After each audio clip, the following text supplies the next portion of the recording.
ಓಂ ಶ್ರೀ ಗುರುಭ್ಯೋ ನಮಃ.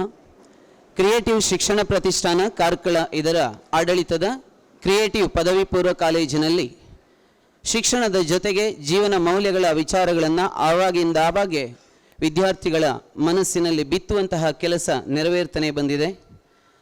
ಭವ್ಯ ಭಾರತದ ಪ್ರಜೆಗಳು, ನಮ್ಮ ಪ್ರೀತಿಯ ವಿದ್ಯಾರ್ಥಿಗಳು ಅವರೆಲ್ಲರೂ ಕೂಡ ವಿದ್ಯಾವಂತರಾಗಬೇಕು, ಅವರು ಈ ದೇಶದ ಸತ್ಪ್ರಜೆಗಳಾಗಬೇಕು ಅನ್ನುವ ಕಾರಣಕ್ಕಾಗಿಯೇ ದೇಶದ ಕುರಿತಾದ ಹಾಗೂ ವಿವಿಧ ರೀತಿಯ ಜೀವನ ಮೌಲ್ಯಗಳ ವಿಚಾರಗಳನ್ನು ಬಿಂಬಿಸುವ ಕಾರ್ಯಕ್ರಮಗಳನ್ನು ಹಮ್ಮಿಕೊಂಡು ಬಂದಿದ್ದೇವೆ.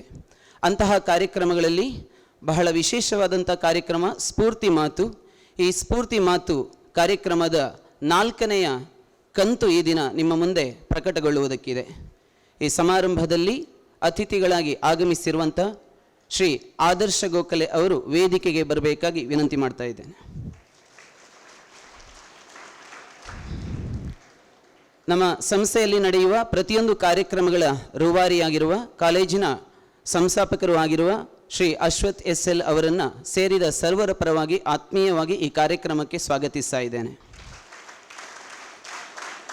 ವೇದಿಕೆಯಲ್ಲಿ ಉಪಸ್ಥಿತರಿರುವ ಖ್ಯಾತ ವಾಗ್ಮಿಗಳಾಗಿರುವ ಶ್ರೀ ಆದರ್ಶ ಗೋಖಲೆ ಅವರಿಗೂ ಕೂಡ ಆತ್ಮೀಯವಾದ ಸ್ವಾಗತವನ್ನು ಬಯಸ್ತೇನೆ. ಕಾರ್ಯಕ್ರಮದಲ್ಲಿ ಪಾಲ್ಗೊಳ್ಳುತ್ತಾ ಇರುವ ಎಲ್ಲ ಉಪನ್ಯಾಸಕರು, ಉಪನ್ಯಾಸಕೇತರ ಮಿತ್ರರು ಹಾಗೆ ಪ್ರೀತಿಯ ವಿದ್ಯಾರ್ಥಿನಿಯರಿಗೂ ಕೂಡ ಆತ್ಮೀಯವಾದ ಸ್ವಾಗತವನ್ನು ಬಯಸ್ತೇನೆ. ಈ ದಿನದ ವಿಶೇಷ ಅತಿಥಿಗಳನ್ನು ಈ ಸಂದರ್ಭದಲ್ಲಿ ನಿಮ್ಮೆಲ್ಲರಿಗೂ ಪರಿಚಯಿಸುವುದಕ್ಕೆ ಬಹಳ ಸಂತೋಷ ಪಡುತ್ತೇನೆ. ಇವರು ನಮ್ಮ ಕಾರ್ಕಳದವರೇ. ಮಾಳದಲ್ಲಿ ಜನಿಸಿದಂಥ ಶ್ರೀ ಆದರ್ಶ ಗೋಖಲೆಯವರು ಭುವನೇಂದ್ರ ಕಾಲೇಜಿನಲ್ಲಿ ಪದವಿ ವ್ಯಾಸಂಗವನ್ನು ಮುಗಿಸಿ ಆಳ್ವಾಸ್ ಕಾಲೇಜಿನಲ್ಲಿ ಮ್ಯಾಥಮ್ಯಾಟಿಕ್ಸ್ನಲ್ಲಿ MSc ಪದವೀಧರರಾಗಿದ್ದಾರೆ. MSc ಪದವಿಯನ್ನು ಪಡೆದು ಜ್ಞಾನಸುಧಾ ಕಾಲೇಜ್ ಹಾಗೆ ಪುತ್ತೂರು ಅಂಬಿಕಾ ಕಾಲೇಜ್ ಹೀಗೆ ವಿವಿಧ ಪ್ರತಿಷ್ಠಿತ ಸಂಸ್ಥೆಗಳಲ್ಲಿ ಉಪನ್ಯಾಸಕರಾಗಿ ತಮ್ಮ ವೃತ್ತಿಯನ್ನು ಆರಂಭಿಸಿದವರು. ಹೇಗೆ ಗಣಿತಶಾಸ್ತ್ರವನ್ನು ಪ್ರೀತಿ ಮಾಡ್ತಾರೋ ಅದೇ ರೀತಿ ಈ ದೇಶವನ್ನು ಪ್ರೀತಿ ಮಾಡುವಂತಹ ಒಬ್ಬ ಅಪಾರ ಪ್ರೀತಿ ಇರುವಂಥ, ದೇಶದ ಬಗ್ಗೆ ಅಪಾರವಾದಂಥ ಪ್ರೀತಿ ಇರುವಂತಹ ಅಪ್ಪಟ ದೇಶಪ್ರೇಮಿ. ತನ್ನ ಮಾತಿನಿಂದಲೇ ಕರ್ನಾಟಕದಲ್ಲೆಲ್ಲ ಬಹಳ ಹೆಸರನ್ನು ಪಡೆದಿರುವಂತಹ ವ್ಯಕ್ತಿ. ನಾವೆಲ್ಲರೂ ಒಂದು ಮಾತನ್ನು ಕೇಳಿರ್ತೇವೆ, ಬೆಳೆಯುವ ಸಿರಿ ಮೊಳಕೆಯಲ್ಲಿ ಅಂತ. ಬಹುಶಃ ಆ ಮಾತಿಗೆ ಒಂದು ಸ್ಪಷ್ಟವಾದಂತಹ ನಿದರ್ಶನ ಅಂತಂದರೆ ಆದರ್ಶ ಗೋಖಲೆಯವರು. ಬಹಳ ವರ್ಷಗಳ ಹಿಂದಿನಿಂದಲೇ ಅವರನ್ನು ಬಲ್ಲೆ. ವಿದ್ಯಾರ್ಥಿ ದೆಸೆಯಲ್ಲಿರುವಾಗಲೇ ಅವರು ಆಡುತ್ತಿದ್ದಂತಹ ಮಾತುಗಳು, ಅವರ ಭಾಷಣಗಳು ಇವತ್ತಿಗೂ ಕೂಡ ಕಿವಿಯಲ್ಲಿ ಅನುರಣಿಸ್ತಾ ಇದೆ. ತನ್ನ ಪ್ರಖರ ಮಾತುಗಳಿಂದಲೇ ದೇಶದ ಉಳಿವಿಗಾಗಿ, ದೇಶಕ್ಕಾಗಿ ಪ್ರಾಣವನ್ನು ತೆತ್ತಂತಹ ಸೇನಾನಿಗಳ ಕುರಿತಾದಂತಹ ತನ್ನ ಮಾತುಗಳಿಂದಲೇ ಈ ಕರ್ನಾಟಕದಲ್ಲಿ ಚಿರಪರಿಚಿತರು, ಪ್ರಖರ ವಾಗ್ಮಿಗಳು. ಇವರನ್ನು ಈ ಸಂಸ್ಥೆಯ ಪರವಾಗಿ ಮತ್ತೊಮ್ಮೆ ಪ್ರೀತಿಪೂರ್ವಕವಾಗಿ ಸ್ವಾಗತಿಸ್ತಾ, ಬಹುಶಃ ಪಾಯಸದ ಸವಿಯನ್ನು ಬಣ್ಣಿಸುವುದರಿಂದ ಅರ್ಥವಾಗುವುದಿಲ್ಲ, ಆ ಪಾಯಸವನ್ನು ಸೇವಿಸಿದರೆ ಮಾತ್ರ ಅದರ ರುಚಿಯನ್ನು ತಿಳ್ಕೊಳ್ಳುವುದಕ್ಕೆ ಸಾಧ್ಯವಾಗ್ತದೆ. ಅಂತಹ ಪಾಯಸ ಶ್ರೀ ಆದರ್ಶ ಗೋಖಲೆಯವರ ಮಾತುಗಳು. ನಾವೆಲ್ಲರೂ ಅವರ ಮಾತುಗಳಿಗೆ ಕಿವಿಯಾಗೋಣ. ರಾಜ್ಯದ ಪ್ರತಿಷ್ಠಿತ ವಿದ್ಯಾಸಂಸ್ಥೆಗಳಲ್ಲಿ ಒಂದು ಅನ್ನುವಂತಹ ವಿಶೇಷವಾಗಿರುವ ಗೌರವ, ಆದರ, ಅಭಿಮಾನಕ್ಕೆ ಪಾತ್ರವಾಗಿರುವಂತಹ ಕ್ರಿಯೇಟಿವ್ ವಿದ್ಯಾಸಂಸ್ಥೆಯ ಎಲ್ಲ ಬಂಧುಗಳೇ, ಪ್ರೀತಿಯ ವಿದ್ಯಾರ್ಥಿ ಮಿತ್ರರೇ, ಬಹಳ ವಿಶೇಷವಾಗಿರುವಂತಹ ದಿವಸದಲ್ಲಿ ನಾವು ನೀವೆಲ್ಲ ಇದ್ದೇವೆ. ಕ್ರಿಯೇಟಿವ್ ವಿದ್ಯಾಸಂಸ್ಥೆ ಆರಂಭವಾದ ದಿವಸದಿಂದಲೂ ಕೂಡ ಈ ವಿದ್ಯಾಸಂಸ್ಥೆಯ ಬಗ್ಗೆ ಅನೇಕಾನೇಕ ಜನ, ಅನೇಕಾನೇಕ ಊರುಗಳಿಂದ ಕ್ರಿಯೇಟಿವ್ ಹೇಗಿದೆ, ಕಾರ್ಕಳದಲ್ಲಿ ಕ್ರಿಯೇಟಿವ್ನ ಹವಾ ಹೇಗಿದೆ ಅನ್ನುವಂಥ ಅನೇಕ ಪ್ರಶ್ನೆಗಳನ್ನೆಲ್ಲ ಕೇಳ್ತಾ ಇದ್ದಿದ್ದು ಕೂಡ ನೆನಪಿನಲ್ಲಿದೆ. ಪ್ರೀತಿಯ ವಿದ್ಯಾರ್ಥಿ ಮಿತ್ರರೇ, ಮೊನ್ನೆ ಜುಲೈ 26ನೇ ತಾರೀಕಿಗೆ ಇಡೀ ದೇಶ ಒಂದು ವಿಶೇಷವಾಗಿರುವಂತಹ, ವಿಶಿಷ್ಟವಾಗಿರುವಂತಹ ಕಾರ್ಯಕ್ಕೆ ಸಾಕ್ಷಿಯಾಗಿತ್ತು. ಏನು ವಿಶೇಷ ಅದು? ಜುಲೈ 26 ಕಾರ್ಗಿಲ್ ವಿಜಯ ದಿವಸ್.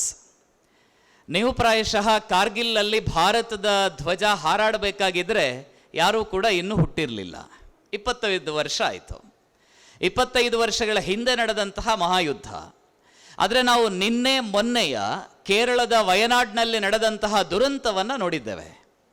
ಈ ದೇಶದ ಒಬ್ಬ ಸೈನಿಕ ಮನಸ್ಸು ಮಾಡಿದರೆ, ಈ ನಾಡಿನ ಒಬ್ಬ ಯೋಧ ಕಾಶ್ಮೀರದಿಂದ ಕನ್ಯಾಕುಮಾರಿ, ಗುಜರಾತಿನಿಂದ ಅಸ್ಸಾಂನವರೆಗೆ ವ್ಯಾಪಿಸಿರುವಂತಹ ಭಾರತದ ಕುರಿತಾಗಿರುವ ತನ್ನ ಅದಮ್ಯವಾಗಿರುವ ಪ್ರೀತಿಯನ್ನ, ಕಾಳಜಿಯನ್ನ ವ್ಯಕ್ತಪಡಿಸಿದರೆ ಕೇವಲ 16 ಗಂಟೆಗಳ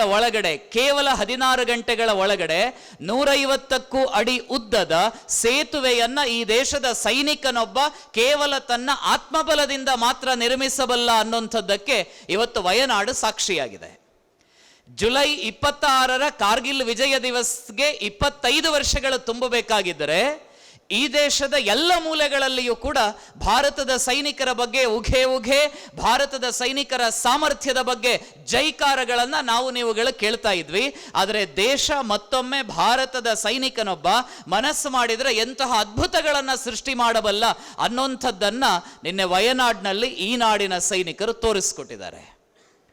ಅಂತಹ ಶ್ರೇಷ್ಠ ಸೈನಿಕರ, ತ್ಯಾಗಿಗಳ, ಬಲಿದಾನಿಗಳ, ನಾಡಿಗಾಗಿ ಸರ್ವಸ್ವವನ್ನ ಕೂಡ ಧಾರೆ ಎರೆಯುವಂತಹ ನಮ್ಮ ನಾಡಿನ ಸೈನಿಕರನ್ನ ದಧೀಚಿ ಪರಂಪರೆ ಅಂತ ನಾವು ಕರೀತೇವೆ. ನೀವೆಲ್ಲ ಪುರಾಣದಲ್ಲೊಬ್ಬ ದಧೀಚಿ ಮಹರ್ಷಿ ಅಂತ ಕೇಳಿರ್ಬೋದು, ಕೇಳಿದಿರಾ? ದಧೀಚಿ ಮಹರ್ಷಿಗಳೇನ್ ಮಾಡಿದ್ರು? ತಮ್ಮ ಬೆನ್ನು ಮೂಳೆಯನ್ನ ತೆಗೆದುಕೊಟ್ರು. ಯಾರಿಗೆ ತೆಗೆದುಕೊಟ್ರು? ದೇವತೆಗಳಿಗೆ ಕೊಟ್ರು. ಯಾರನ್ನ ಸಾಯಿಸುವುದಕ್ಕೋಸ್ಕರ ಕೊಟ್ರು?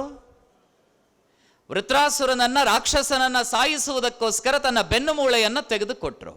ಆ ದಧೀಚಿ ಪರಂಪರೆಯ ನಾಯಕರು ಇವತ್ತು ಯಾರು ಅಂತಂದ್ರೆ ಈ ನಾಡಿನ ಗಡಿಯನ್ನ ಕಾಯುವಂತಹ ಸೈನಿಕರು.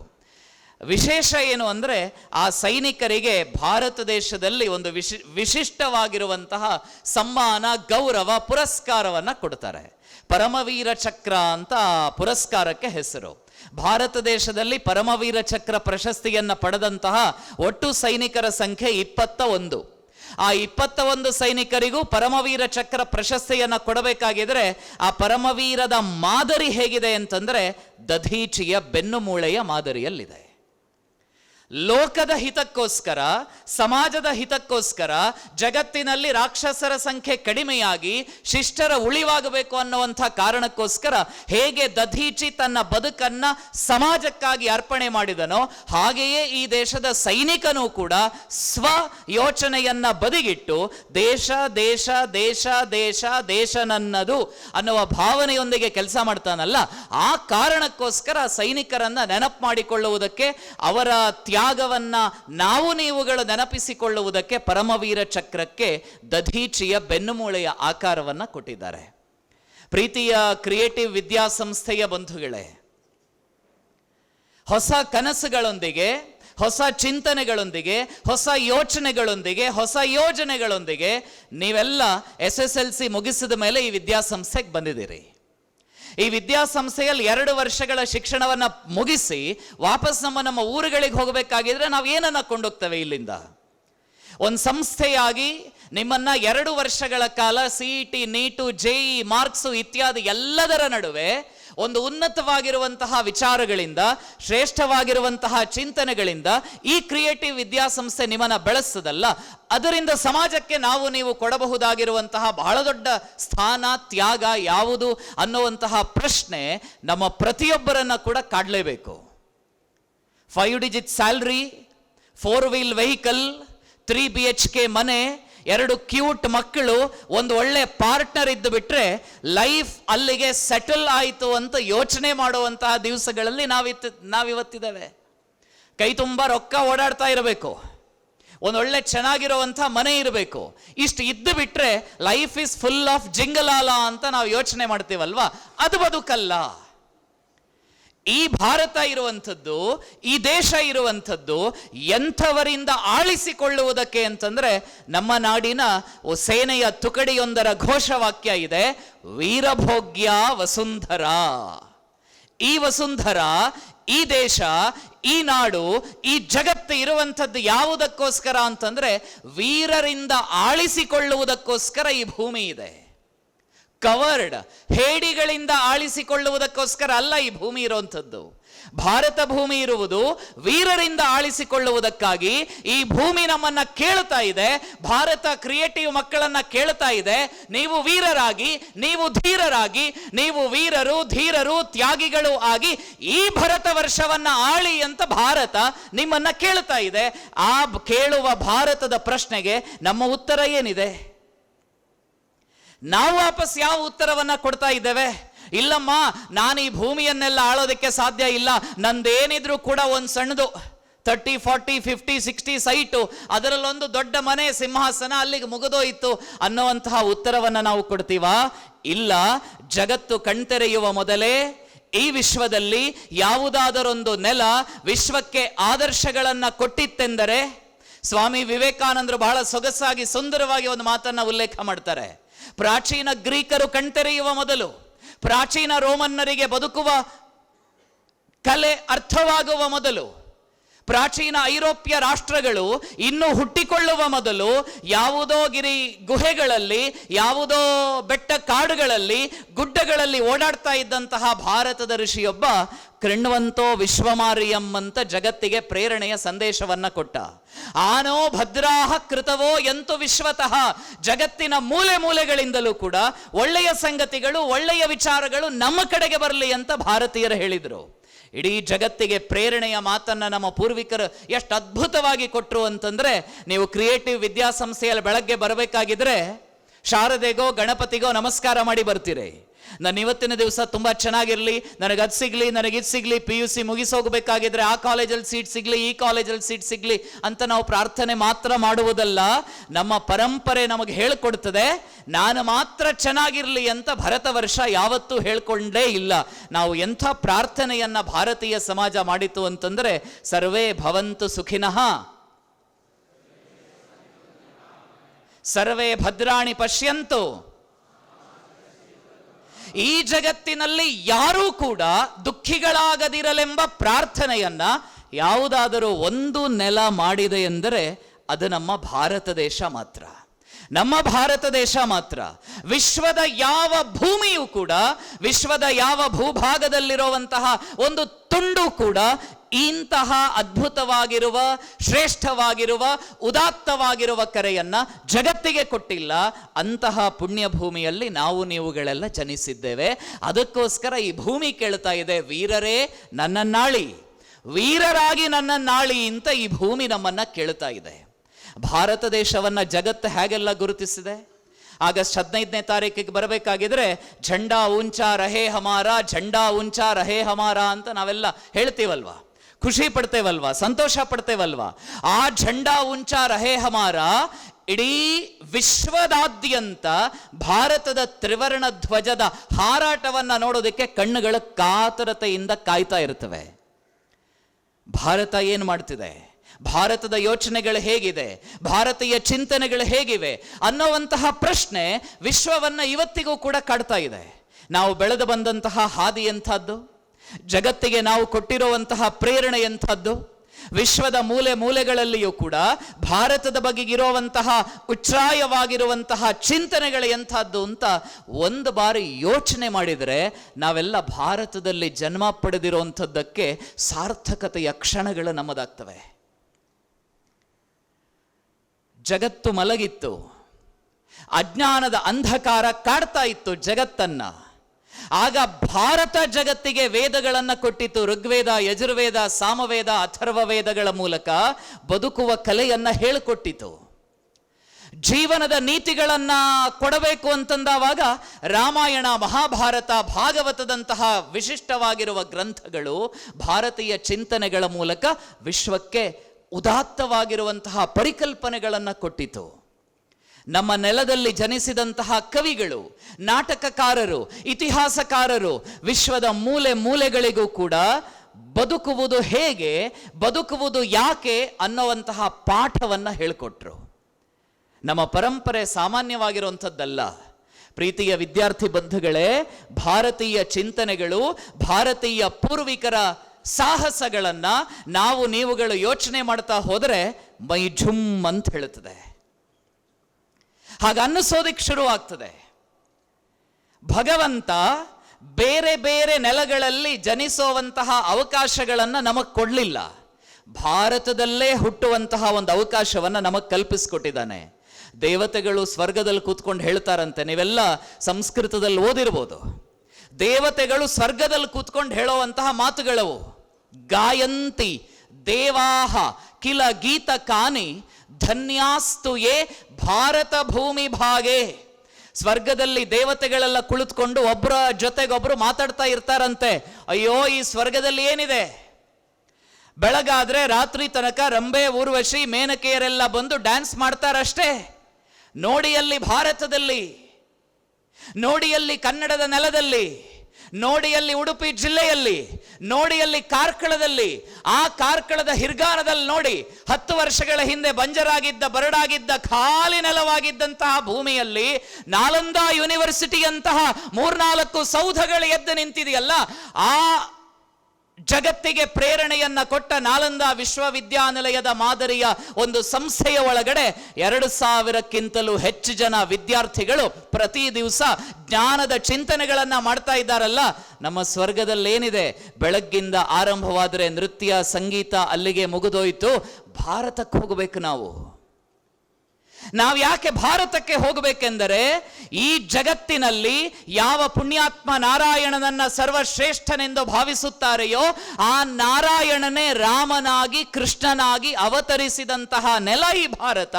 ಅದಕ್ಕೋಸ್ಕರ ನಾವುಗಳು ಭಾರತದಲ್ಲಿ ಜನ್ಮ ಪಡಿಬೇಕಲ್ವೇ ಅಂತ ದೇವತೆಗಳು ಸ್ವರ್ಗದಲ್ಲಿ ಕುಳಿತುಕೊಂಡು ಯೋಚನೆ ಮಾಡ್ತಾರಂತೆ, ಅಯ್ಯೋ ಈ ಸ್ವರ್ಗದಲ್ಲಿದ್ದು ಬಿಟ್ಟು ನಮ್ಮ ಲೈಫ್ ಪೂರ್ತಿ ವೇಸ್ಟ್ ಆಗಿ ಹೋಯಿತು, ಭಾರತವನ್ನ ನೋಡಿ.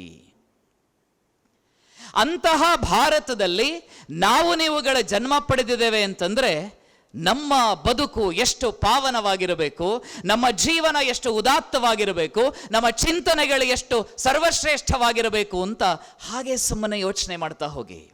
ಪ್ರೀತಿಯ ವಿದ್ಯಾರ್ಥಿಗಳೇ, ಅವಾಗಲೇ ಉಲ್ಲೇಖ ಮಾಡಿದೆ, ವೀರಭೋಗ್ಯ ವಸುಂಧರ. ಈ ಭೂಮಿ ನಮ್ಮನ್ನ ಕೇಳ್ತಾ ಇದೆ, ಬಂದ್ರಯ್ಯ ವೀರರೇ ಆಳಿ. ಎಂತಹ ಮಹಾತ್ಮರು ನಮ್ಮ ನಾಡನ್ನು ಆಳ್ತಾ ಹೋದರು, ಎಂತಹ ಸರ್ವಶ್ರೇಷ್ಠ ತ್ಯಾಗಿಗಳು ವೀರರು ನಮ್ಮ ನೆಲವನ್ನು ಆಳಿದರು.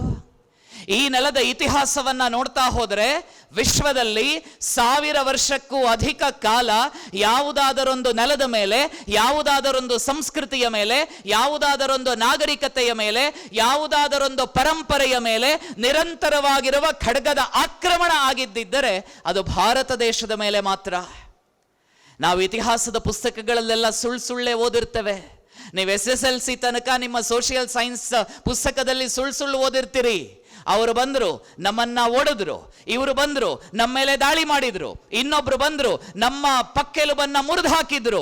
1947ಕ್ಕೆ ಬ್ರಿಟಿಷರೇ ಭಾರತೀಯರು ಅಯ್ಯೋ ಪಾಪ ಇರ್ಲಿ ಬಿಡಿ ಇನ್ನಾದ್ರೂ ಬದುಕು ಕಟ್ಕೊಳ್ಳಿ ಅಂತ ನಮಗೆ ಒಂದು ಕಾಗದದ ಮೇಲೆ ಒಂದು ಸಿಗ್ನೇಚರ್ ತಗೊಂಡು ಭಾರತಕ್ಕೆ ಸ್ವಾತಂತ್ರ್ಯವನ್ನ ಕೊಟ್ಟು ಬಿಟ್ರು ಅನ್ನುವಂತಹ ಸುಳ್ಳುಗಳನ್ನ ನಾವೆಲ್ಲ ಟೆಕ್ಸ್ಟ್ ಪುಸ್ತಕಗಳಲ್ಲಿ ಓದ್ತೀವಲ್ವಾ.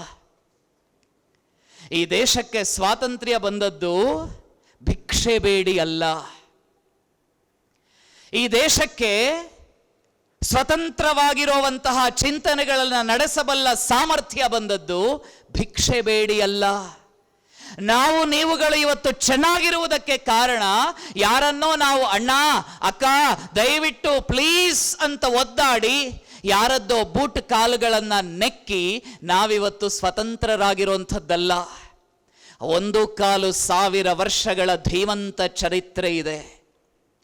ಕಾಶ್ಮೀರದಿಂದ ಕನ್ಯಾಕುಮಾರಿಯವರೆಗೆ ಈ ನೆಲದಲ್ಲಿ ಅದೆಷ್ಟು ವೀರರ, ತ್ಯಾಗಿಗಳ, ಬಲಿದಾನಿಗಳ ರಕ್ತ ತರ್ಪಣ ಆಗಿದೆ ಅನ್ನುವಂಥದ್ದಕ್ಕೆ ಇತಿಹಾಸದಲ್ಲಿ ಲೆಕ್ಕವೇ ಇಲ್ಲ. 6 ಲಕ್ಷ ಅಂತ ಒಂದು ಅಂದಾಜಿಗೆ ಹೇಳ್ತಾರೆ, ಅಷ್ಟೇ ಅಲ್ಲ.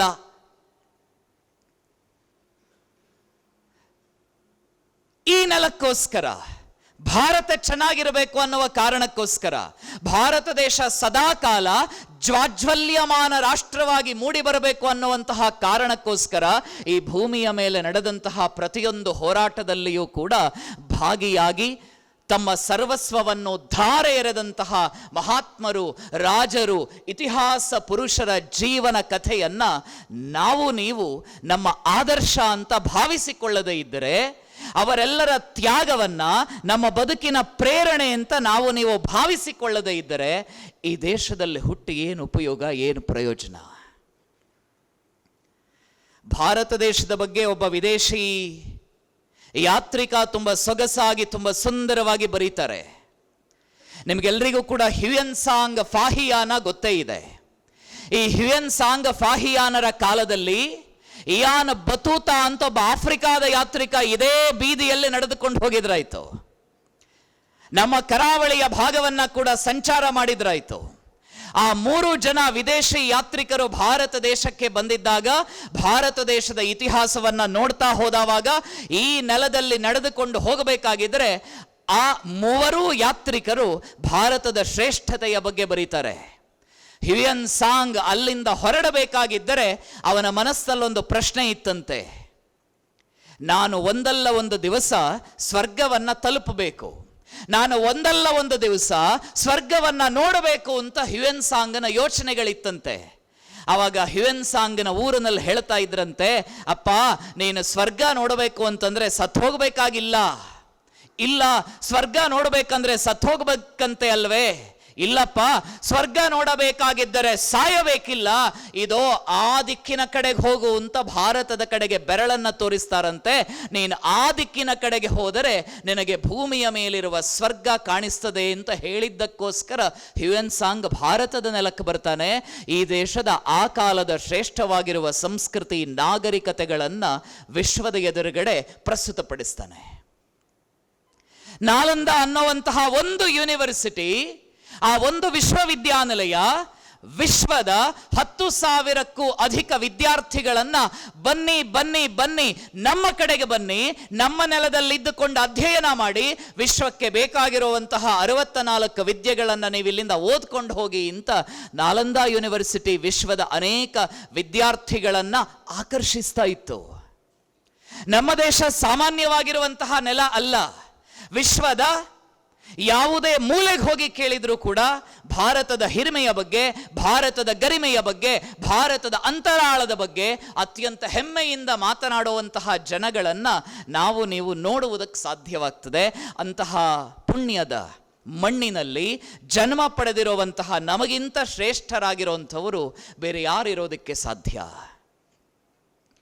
ಈ ನೆಲಕ್ಕೋಸ್ಕರ ಬಡಿದಾಟಗಳು ನಡೀತು. ವೀರ ದಾಹಿರ ಅಂತ ಒಬ್ಬನ ಹೆಸರನ್ನ ನೀವು ಜೀವನದಲ್ಲಿ ಖಂಡಿತ ಕೇಳಿರ್ಲಿಕ್ಕಿಲ್ಲ. ಕೇಳಿದ್ದಿದ್ರೆ ತುಂಬಾ ಸಂತೋಷ. ವೀರ ದಾಹಿರ ಅಂತ ಒಬ್ಬ ರಾಜ, ಅವನಿಗಿಬ್ಬರು ಹೆಣ್ಣು ಮಕ್ಕಳು, ಸೂರ್ಯಾದೇವಿ, ಪರಿಮಳಾದೇವಿ. ಆ ಇಬ್ಬರು ಹೆಣ್ಣು ಮಕ್ಕಳಿಗೆ ಖಡ್ಗ ಹಿಡಿಯೋದನ್ನ ಆ ರಾಜ ಕಲಿಸ್ಕೊಟ್ಟಿದ್ದ. ಯಾರಾದರೂ ವಿದೇಶಿಯರು ಒಂದು ವೇಳೆ ನಮ್ಮ ನೆಲದ ಮೇಲೆ ಆಕ್ರಮಣವನ್ನ ಮಾಡಿದರೆ ಆ ವಿದೇಶಿಯರ ವಿರುದ್ಧ ನಾವು ಯಾವತ್ತೂ ತಲೆ ತಗ್ಗಿಸಿ ನಿಲ್ಲಬಾರದು. ಒಂದು ವೇಳೆ ನಿಮ್ಮಪ್ಪ ಈ ಸಿಂಧ್ ದೇಶದ ರಾಜ ದಾಹಿರನ ತಲೆಯನ್ನೇನಾದರೂ ವಿದೇಶಿ ಆಕ್ರಮಣಕಾರರು ಕಡಿದರೆ ನನ್ನ ತಲೆಯ ಬಗ್ಗೆ, ನನ್ನ ಅಂತಿಮ ಸಂಸ್ಕಾರದ ಬಗ್ಗೆ ಯೋಚನೆಯನ್ನ ಮಾಡದೆ ಭಾರತವನ್ನ ಉಳಿಸ್ಕೊಳ್ಳೋದಕ್ಕೋಸ್ಕರ ನೀವು ಮುಂದಡಿ ಇಡಬೇಕು ಅಂತ ಖಡ್ಗದ ವಿದ್ಯೆಯನ್ನ ತನ್ನ ಮಕ್ಕಳಿಗೆ ಕಲಿಸ್ಕೊಟ್ಟಿದ್ದಂತಹ ವೀರರಾಜ ದಾಹಿರ. ಸಿಂಧ್ ದೇಶದ ಮೇಲೆ ಮೊಟ್ಟ ಮೊದಲ ಆಕ್ರಮಣ ಆಯಿತು. ನಿಮ್ಮ ಹೀರೋಯಿನ್ ಯಾರು ಅಂತ ಯಾರಾದರೂ ನಿಮ್ಮನ್ನ ಪ್ರಶ್ನೆ ಮಾಡಿ ಕೇಳಿದರೆ, ನಿಮ್ಮ ನಿಜವಾಗಿರುವಂತಹ ಹೀರೋಯಿನ್ಗಳು ಯಾರು ಅಂತ ಯಾರಾದರೂ ನಿಮ್ಮ ಬಳಿಯಲ್ಲಿ ಅನೇಕ ಬಾರಿ ಪ್ರಶ್ನಿಸಿದರೆ ಅವರಿಗೆ ಹೇಳಿ, ಫಿಲಂ ಸ್ಟಾರಿಣಿಯರು ನಮ್ಮ ಹೀರೋಯಿನ್ಗಳಲ್ಲ. ಒಂದು ಸಿನಿಮಾದಲ್ಲಿ ಹಾಗೆ ಆಕ್ಟ್ ಮಾಡ್ತಾರೆ, ಇನ್ನೊಂದು ಸಿನಿಮಾದಲ್ಲಿ ಹೀಗೆ ಆಕ್ಟ್ ಮಾಡ್ತಾರೆ, ಮತ್ತೊಂದು ಸಿನಿಮಾದಲ್ಲಿ ಮತ್ತೊಂದು ಥರ ಆಕ್ಟ್ ಮಾಡ್ತಾರೆ. ಅವರು ನಮ್ಮ ಹೀರೋಯಿನ್ಗಳಲ್ಲ.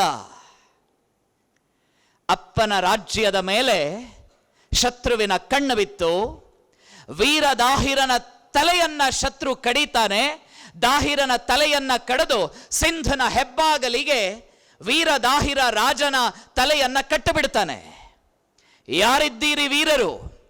ನಮ್ಮನ್ನ ಎದುರಿಸುವಂತಹ ಸಾಮರ್ಥ್ಯವಿರುವ ವೀರರು ಯಾರಾದರೂ ಇದ್ದರೆ ಮುಂದೆ ಬನ್ನಿ ಅಂತ ಪ್ರಶ್ನೆ ಮಾಡಬೇಕಾಗಿದ್ರೆ ಶತ್ರು ಇಬ್ಬರು ಹೆಣ್ಣು ಮಕ್ಕಳ ಅರಮನೆಯಿಂದ ಜಿಗಿದು ಹೊರಗಡೆ ಬರ್ತಾರೆ. ಆ ಇಬ್ಬರು ಹೆಣ್ಣು ಮಕ್ಕಳ ಹೆಸರೇ ಸೂರ್ಯಾದೇವಿ, ಪರಿಮಳಾದೇವಿ, ವೀರದಾಹಿರನ ಇಬ್ಬರು ಹೆಣ್ಣು ಮಕ್ಕಳು. ಅವರನ್ನ ನೇರ ಸೆರೆ ಹಿಡಿದು ಅರಬ್ಗೆ ಕರ್ಕೊಂಡು ಹೋಗ್ತಾರೆ. ತಮ್ಮ ನೆಲಕ್ಕೆ ಕರ್ಕೊಂಡು ಹೋದ್ರು. ಹೆಣ್ಣು ಮಕ್ಕಳು ಅಂಜಲಿಲ್ಲ, ಅಳುಕಲಿಲ್ಲ, ಖಡ್ಗ ಕೈಯಲ್ಲಿತ್ತು. ತನ್ನ ಅಪ್ಪನ ತಲೆಯನ್ನ ಕಡದ ಶತ್ರು ಯಾರು ಅನ್ನುವಂಥದ್ದು ನಿಖರವಾಗಿ ಗೊತ್ತಿತ್ತು. ಆ ವಿದೇಶಿ ನೆಲದಲ್ಲಿ ನಿಂತಹ ಇಬ್ಬರು ಹೆಣ್ಣು ಮಕ್ಕಳು ಶತ್ರು ಎದುರುಗಡೆ ಬಂದ ತಕ್ಷಣ ಆಟ ಹುಡ್ತಾರೆ. ನನ್ನ ಅಪ್ಪನನ್ನ ಸಾಯಿಸಿದಂತಹ ಈತನನ್ನ ನಾನು ಹೇಗೆ ಉಳಿಸೋದಕ್ಕೆ ಸಾಧ್ಯ, ನನ್ನ ನೆಲದ ಮೇಲೆ ಆಕ್ರಮಣವನ್ನ ಮಾಡಿದಂತಹ ಇವನನ್ನ ನಾನು ಹೇಗೆ ಉಳಿಸ್ಲಿ ಅಂತ ಯೋಚನೆಯನ್ನ ಮಾಡ್ತಾರೆ. ಚಿಗರೆ ಹಾರಿ ಬಿದ್ದಂತೆ, ಹುಲಿ ಬೇಟೆಯನ್ನ ಆಡಿದಂತೆ, ಸಿಂಹ ತನ್ನ ಆಹಾರ ಎದುರುಗಡೆ ಬರುವಾಗ ನೆಗೆದಂತೆ ಈ ಇಬ್ಬರು ಹೆಣ್ಣು ಮಕ್ಕಳು ಅವನ ಮೇಲೆ ನೆಗೆದು ಬೀಳುತ್ತಾರೆ. ತನ್ನ ತಂದೆಯನ್ನ ಸಾಯಿಸಿದಂತೆ ಆತನ ತಲೆಯನ್ನ ಕಡಿದು ಎರಡೂ ಖಡ್ಗಗಳಿಂದ ಒಬ್ಬರ ಹೊಟ್ಟೆಗೆ ಆ ಖಡ್ಗವನ್ನ ಹಾಕಿಕೊಂಡು ಆ ವಿದೇಶಿ ನೆಲದಲ್ಲಿ ಹುತಾತ್ಮರಾಗ್ತಾರೆ ಸೂರ್ಯಾದೇವಿ ಮತ್ತು ಪರಿಮಳಾದೇವಿ. 15ನೇ ತಾರೀಕಿಗೆ, ಆಗಸ್ಟ್ 15ನೇ ತಾರೀಕಿಗೆ ನೀವು ಧ್ವಜ ಹಾರಿಸ್ತೀವಲ್ವಾ, ಸೂರ್ಯಾದೇವಿ ಪರಿಮಳಾದೇವಿಯರ ನೆತ್ತರಿನ ಕಲೆ ಸಿಂಧು ಪ್ರಾಂತವನ್ನ ತೋಯಿಸಿದೆ. ಇತಿಹಾಸದಲ್ಲೆಲ್ಲ ನೀವು ಓದಿದಿರಿ, ಘಜನಿ ಮಹಮ್ಮದ್, ಘೋರಿ ಮಹಮ್ಮದ್ ನಮ್ಮ ದೇಶದ ಮೇಲೆ ಆಕ್ರಮಣವನ್ನ ಮಾಡಿದ್ರು. 17 ಬಾರಿ ಆಕ್ರಮಣವನ್ನ ಮಾಡಿದ್ರು. ಗುಜರಾತಿನ ಸೋಮನಾಥ ಮಂದಿರವನ್ನ ಲೂಟಿ ಮಾಡಿದ್ರು ಅಂತೆಲ್ಲ ಇತಿಹಾಸದಲ್ಲಿ ಕಥೆಗಳು ಹೇಳ್ತವೆ. ಎಲ್ಲವೂ ನಿಜ. 900 ವರ್ಷಗಳ ಹಿಂದೆ ಈ ನೆಲದಲ್ಲಿದ್ದಂತಹ ಒಬ್ಬ ರಾಜನಿಗೆ ಕೇಳಿಸ್ತು ವೇದದ ಮಾತು, ವೀರಭೋಗ್ಯ ವಸುಂಧರ. ಈ ಭೂಮಿಯನ್ನ ಆಳುವ ಸಾಮರ್ಥ್ಯ ಇರುವಂಥದ್ದು ವೀರನಿಗೆ ಮಾತ್ರ. ಆ ಪೃಥ್ವಿರಾಜ್ ಚೌಹಾಣ್ ತನ್ನ ಖಡ್ಗವನ್ನ ಕೈಯಲ್ಲಿ ಹಿಡಿದುಕೊಳ್ತಾನೆ, ಹೋರಾಟವನ್ನ ಮಾಡ್ತಾನೆ. ಇತಿಹಾಸದಲ್ಲಿ ನಾವೆಲ್ಲ ಕೇಳಿದ್ದೇವೆ, 17 ಬಾರಿ ಆಕ್ರಮಣ ಆಯ್ತಂತೆ, ಮಂದಿರವನ್ನ ಲೂಟಿ ಮಾಡಿದ್ರಂತೆ, ಇಲ್ಲಿಯ ಚಿನ್ನ ವಜ್ರ ವೈಢೂರ್ಯ ಎಲ್ಲವನ್ನ ದೋಚ್ಕೊಂಡು ಹೋದ್ರಂತೆ ಅನ್ನುವ ಕಥೆಯನ್ನ ಓದ್ತೇವೆ. ಇನ್ನೊಂದು ವರ್ಷನ್ ಇದೆ, ಚಾಂದ್ ಬರದಾಯಿ ಬರೆದ ಪೃಥ್ವಿರಾಜ್ ರಾಸೋ. ಪೃಥ್ವಿರಾಜ್ ರಾಸೋ, ಚಾಂದ್ ಬರದಾಯಿ, ಪೃಥ್ವಿರಾಜ್ ಚೌಹಾಣನ ಧೀಮಂತಿಕೆಯ ಕಥೆಯನ್ನ ಸಾರಿ ಸಾರಿ ಹೇಳ್ತಾನೆ. ನಾವೆಲ್ಲೂ ಕೂಡ ಅದನ್ನು ಓದಬೇಕು ಅನ್ನುವಂಥ ಮನಸ್ಸನ್ನೇ ಮಾಡಿಲ್ಲ. ಈ ದೇಶದ ಹೀರೋ ಪೃಥ್ವಿರಾಜ್ ಚೌಹಾಣ್ 15ನೇ ತಾರೀಕಿಗೆ ಝಂಡಾ ಹಾರಿಸಬೇಕಾಗಿದ್ರೆ 900 ವರ್ಷಗಳ ಹಿಂದೆ ನಮ್ಮೆಲ್ಲರ ಇಂದಿನ ಸುಂದರ ಬದುಕಿಗೋಸ್ಕರ ದೆಹಲಿಯ ಇಂದ್ರಪ್ರಸ್ಥದ ಸಿಂಹಾಸನದಿಂದ ಮೇಲೆದ್ದು ನಾಡಿಗೋಸ್ಕರ ಹುತಾತ್ಮನಾದಂತಹ ಪೃಥ್ವಿರಾಜ್ ಚೌಹಾಣನ ನೆನಪನ್ನ ನೀವು ಮಾಡದೇ ಇದ್ರೆ ಹೇಗೆ? ಇತಿಹಾಸ ದಾಖಲಿಸಿದೆ. ನಮ್ಮ ಮೇಲೆ ಆಕ್ರಮಣಗಳೆಲ್ಲ ನಡೆದಾವಾಗ ನಾವು ಸೋತೋದ್ವಿ, ಸತ್ತೋದ್ವಿ ಅಂತ ಇತಿಹಾಸದ ಕಥೆಗಳು ದಾಖಲಿಸ್ತವೆ. ನೀವು ಓದಿರದೇ ಇದ್ದಂತಹ ಒಂದು ಸತ್ಯ, ಪೃಥ್ವಿರಾಜ್ ಚೌಹಾಣ್ ದೆಹಲಿಯ ಸಿಂಹಾಸನದಿಂದ ಇಳಿದ ಬಳಿಕ ಮತ್ತೆ ಆ ಸಿಂಹಾಸನದಲ್ಲಿ ಏರಿದಂತಹ ಇನ್ನೊಬ್ಬ ಭಾರತೀಯ ಮೂಲದ ದೊರೆ ಇಲ್ಲ ಅಂತ ಟೆಕ್ಸ್ಟ್ ಬುಕ್ಗಳು ಹೇಳುತ್ತವೆ ಒಂದು ಸುಳ್ಳನ್ನ. ನಿಮಗೆ ಫ್ರೀ ಆದವಾಗ, ಇಂಟರ್ನೆಟ್ ಅನ್ನು ಉಪಯೋಗ ಮಾಡುವಂತಹ ಅವಕಾಶಗಳು ನಿಮಗೆ ಸಿಕ್ಕಿದವಾಗ ಗೂಗಲಲ್ಲಿ ಟೈಪ್ ಮಾಡಿ ಹೇಮು, HEMU, ಹೇಮು ಅಂತ ಟೈಪ್ ಮಾಡಿ. ಹೇಮು ಅಂತ ಟೈಪ್ ಮಾಡಬೇಕಾಗಿದ್ರೆ ಗೂಗಲ್ ಕೂಡ ಆತನನ್ನ ಹೇಮು ಅಂತ ಗುರುತಿಸ್ತದೆ. ಆದರೆ 500 ವರ್ಷಗಳ ಹಿಂದೆ ಭಾರತ ದೇಶದಲ್ಲಿ ಮೊಟ್ಟ ಮೊದಲ ಬಾರಿಗೆ ಅತ್ಯಂತ ಶ್ರೇಷ್ಠವಾಗಿರುವಂತಹ ಕ್ರಾಂತಿ ಚಿಂತನೆಯನ್ನ ಮೈಗೂಡಿಸಿ ಭಾರತ ದೇಶ ಯಾವುದೇ ಕಾರಣಕ್ಕೂ ಕೂಡ ವಿದೇಶಿಯರ ಆಕ್ರಮಣಕ್ಕೆ ತುತ್ತಾಗಬಾರದು ಅನ್ನುವ ನೀತಿ ನಿಯಮಗಳನ್ನು ಸ್ಥಾಪಿಸಿ ಹಳ್ಳಿಗಳಲ್ಲಿಯೂ ಕೂಡ ಒಂದು ಸೇನಾ ನೆಲೆಯನ್ನ, ಸೇನಾ ಚೌಕಟ್ಟನ್ನ ನಿರ್ಮಾಣ ಮಾಡಿದಂತಹ ಪುಣ್ಯಾತ್ಮ ಸಾಮ್ರಾಟ ಹೇಮಚಂದ್ರ ವಿಕ್ರಮಾದಿತ್ಯ ಅಂತ ಆತನ ಹೆಸರು. ಇತಿಹಾಸದ ಪುಟಗಳಲ್ಲಿ ನಾವು ಆ ರಾಜನನ್ನ ಮರೆತೇ ಬಿಟ್ಟಿದ್ದೇವೆ. ಸುಮಾರು 55 ವರ್ಷಗಳ ಹಿಂದಿನ ಘಟನೆ ಇದು. 55 ವರ್ಷಗಳಾಗಿರಬಹುದು. ನಮ್ಮ ದೇಶಕ್ಕೆ ವಿಯೆಟ್ನಾಂ ಅನ್ನುವ ದೇಶದಿಂದ ಪ್ರತಿನಿಧಿಗಳು ಬರ್ತಾರೆ. ನಿಮಗೆಲ್ಲರಿಗೂ ಕೂಡ ಗೊತ್ತೇ ಇದೆ, ವಿದೇಶಿ ನೆಲದಿಂದ ಭಾರತಕ್ಕೆ ಯಾರಾದರೂ ಅಧಿಕಾರಿಗಳು ಬಂದರೆ ಅಲ್ಲಿಯ ರಾಜನೋ, ಮಹಾರಾಜನೋ, ಪ್ರಧಾನಮಂತ್ರಿಯೋ, ರಾಷ್ಟ್ರಾಧ್ಯಕ್ಷನೋ ಬಂದರೆ ಅವರಿಗೆ ಗ್ರ್ಯಾಂಡ್ ವೆಲ್ಕಮ್ ಅನ್ನು ನಮ್ಮ ನೆಲದಲ್ಲಿ ತೋರಿಸ್ತಾರೆ. ಅವರನ್ನೆಲ್ಲ 4-6 ಸಮಾಧಿ ಸ್ಥಳಗಳಿಗೆ ಕರ್ಕೊಂಡು ಹೋಗ್ತಾರೆ. ಅಲ್ಲಿ ಇವ್ರು ಹೋಗೋದು, ಪುಷ್ಪಗುಚ್ಛಗಳನ್ನು ಇಡೋದು, ನಮಸ್ಕಾರ ಮಾಡೋದು, ಆಮೇಲೆ ಬಂದು ಕಾಫಿ ತಿಂಡಿ ಎಲ್ಲ ಕುಡಿದು 4 ಮಾತುಕತೆ ಮುಗಿಸಿ ವಿಮಾನದಲ್ಲಿ ಹತ್ತಿ ತಮ್ಮ ದೇಶಕ್ಕೆ ಹೋಗ್ತಾರೆ. ವಿಯೆಟ್ನಾಂನಿಂದಲೂ ಕೆಲವು ಅಧಿಕಾರಿಗಳು ಭಾರತಕ್ಕೆ ಬಂದಿದ್ದರು. ವಿಯೆಟ್ನಾಂನಿಂದ ಭಾರತಕ್ಕೆ ಬಂದಂತಹ ಅಧಿಕಾರಿಗಳು ಹೀಗೆ 1, 2, 3, 4 ಪ್ರದೇಶಗಳನ್ನೆಲ್ಲ ಭೇಟಿ ಮಾಡ್ತಾರೆ. ಎಲ್ಲ ಭೇಟಿಯಾದ ನಂತರ ಕೇಳ್ತಾರಂತೆ, ಮುಗಿದೋಯ್ತಾ? ಹ್ಞೂ ಸಾರ್, ಮುಗೀತು. ಅಲ್ಲ, ನಾವು ಭಾರತದಲ್ಲಿ ನೋಡುವಂಥ ಬೇರೆ ಯಾವುದೇ ಜಾಗಗಳೇ ಇಲ್ವಾ?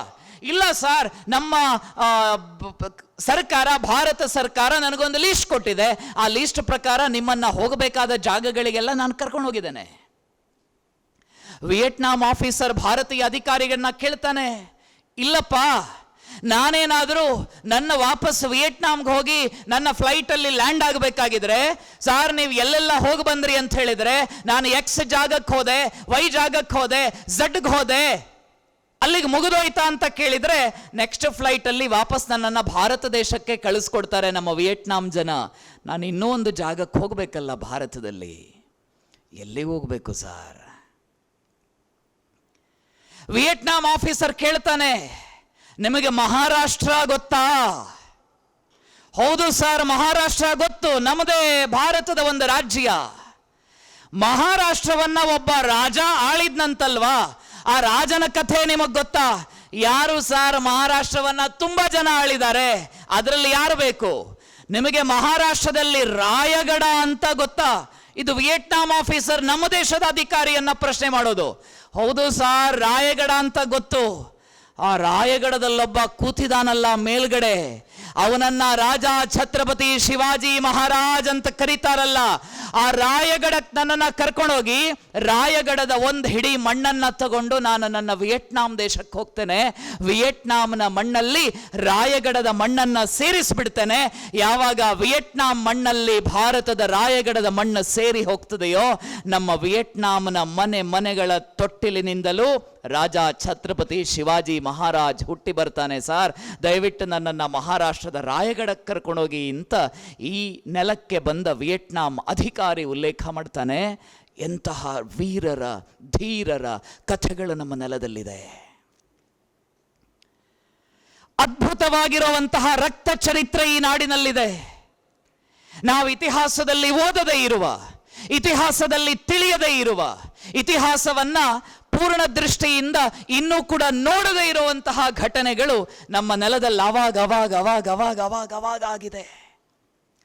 ಯಾವಾಗೆಲ್ಲ ಭಾರತ ಇನ್ನೇನು ಸೋತೋಯ್ತು ಅನ್ನುವಂತಹ ಪ್ರಶ್ನೆಗಳು ಎದುರಾಯ್ತೋ, ಆವಾಗೆಲ್ಲ ಯಾರೋ ಒಬ್ಬ ಮಹಾಪುರುಷ ಎದ್ದು ಬರ್ತಾನೆ.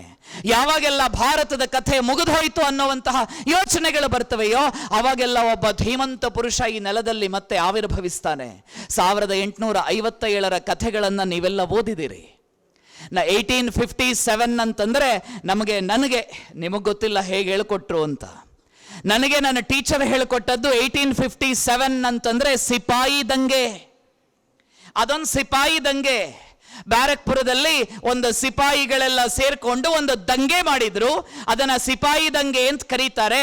ಆ ಕಾಡತೂಸುಗಳಿಗೆಲ್ಲ ಗೋವಿನ ಹಂದಿಯ ಮಾಂಸ ಎಲ್ಲ ಹಾಕ್ತಾ ಇದ್ರಾಯ್ತು. ಹಿಂದೂಗಳಿಗೆ ಮುಸಲ್ಮಾನರಿಗೆ ಅದನ್ನೆಲ್ಲ ಕಚ್ಚಿ ಬಿಸಾಡೋದಕ್ಕಾಗಿಲ್ಲ, ಅದಕ್ಕೋಸ್ಕರ ಎಲ್ಲ ಸೈನಿಕರು ಸಿಪಾಯಿಗಳು ದಂಗೆ ಎದ್ರು ಅಂತ ತುಂಬಾ ರೋಚಕವಾಗಿರುವ ಕಥೆಗಳನ್ನ ಟೆಕ್ಸ್ಟ್ ಬುಕ್ ಹೇಳಿತು.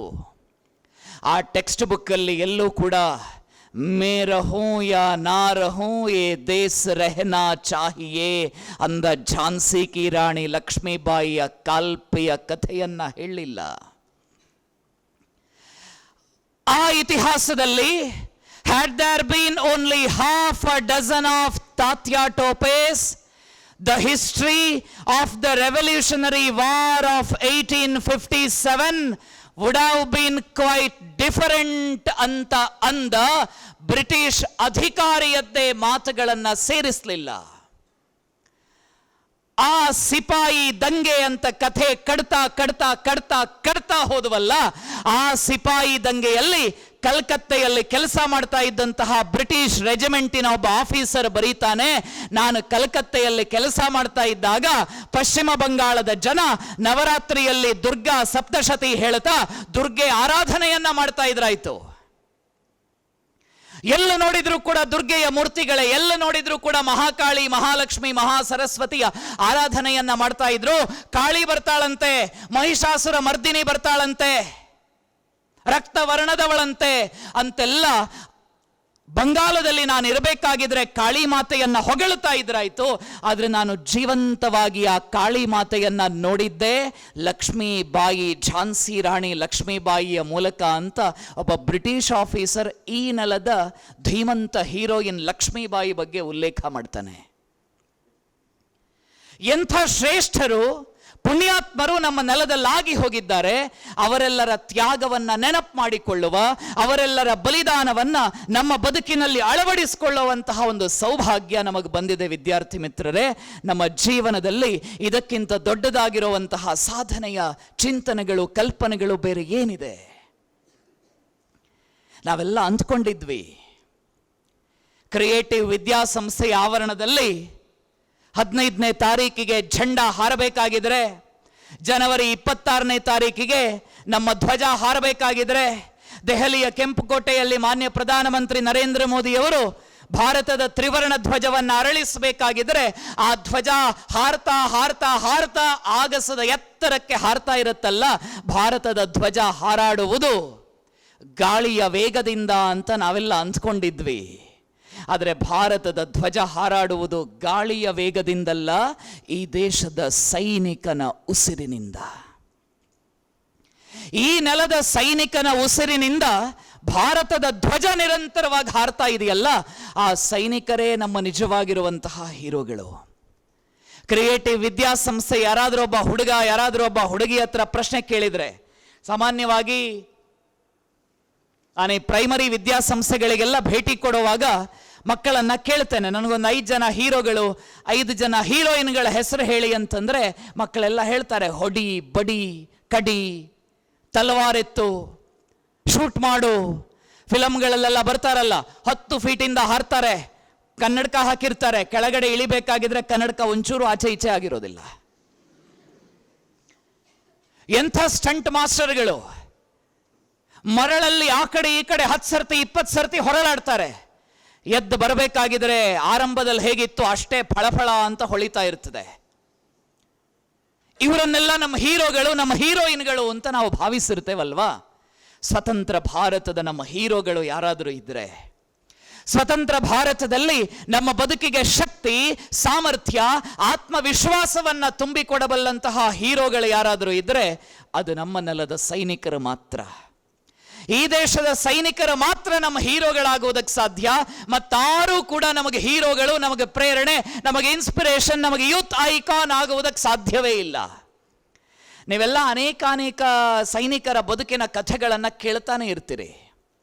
ನನಗೆ ಇತ್ತೀಚೆಗೆ ಕಾರ್ಗಿಲ್ ಯುದ್ಧದಲ್ಲಿ ಭಾಗಿಯಾದ 4-5 ಸೈನಿಕರ ಜೊತೆಗೆ ಸಿಯಾಚಿನ್ನಲ್ಲಿ ತನ್ನ ಬದುಕನ್ನು ಕಳೆದುಕೊಂಡಂತಹ ಒಬ್ಬ ಯೋಧನ ತಾಯಿ ಜೊತೆಗೆ ಕೆಲವು ಕ್ಷಣಗಳನ್ನು ಕಳೆಯುವಂತಹ ಸಮಯ, ಒಂದು ಅವಕಾಶ ಸಿಕ್ಕಿತ್ತು.